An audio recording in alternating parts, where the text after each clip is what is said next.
All right, now let's turn our attention to that of Greece, where public anger is mounting over stricter austerity measures the government's promised to implement so it can get its hands on more EU aid. European leaders have approved the next payment in its bailout for Athens, bidding to save the country and the euro from a default. But as RT's Daniel Bushell has been finding out, those who are to pay the price of the new aid package could soon be taken to the streets. The euro's dead. Long live Germany, says top lawyer Markus Körber. He's suing the German government to stop it bailing out bankrupt neighbours. You cannot save the euro by saving Greece, but on the contrary, you have to get rid of Greece. Greece is no longer a worthy candidate, no longer a worthy member of the European Monetary Union.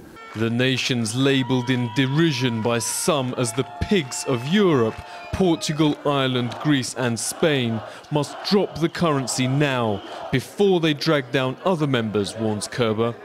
Although Athens last year raised the pension age to 65 and curbed early retirement, other countries believe that Greek workers work less. We'll bail you out a second time, says Chancellor Merkel, but if you want cash in future, you must work longer. We can't have a common currency where some get lots of vacation time and others very little. That won't work in the long term.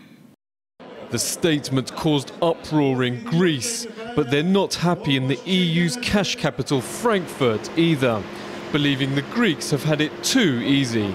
Of course, if we are going to work till 67, it's not possible to declare why other people should go with 60 or 59. Which are certainly not responsible for the debts and the deficits run in Portugal, Greece, in the PIG states. Raise the age when the Greek people retire.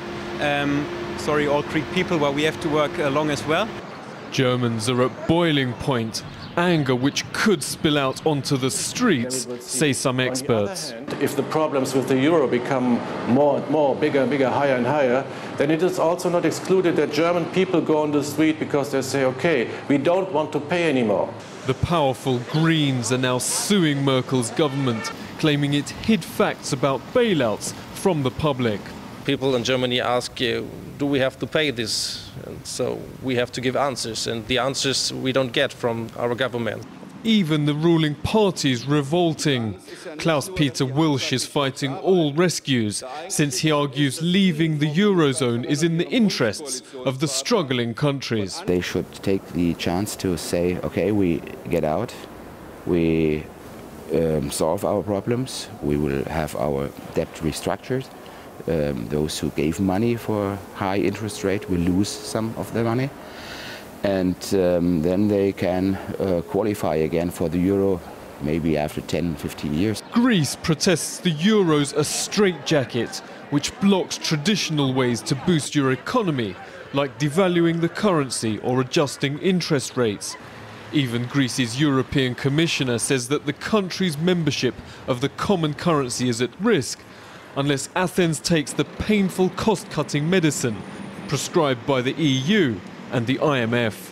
Greeks now agree with Germans who say their debt's out of control. The question is, will weak states quit the euro and reorganise, or stay and bring the single currency down with them? Daniel Bushell, RT, Berlin.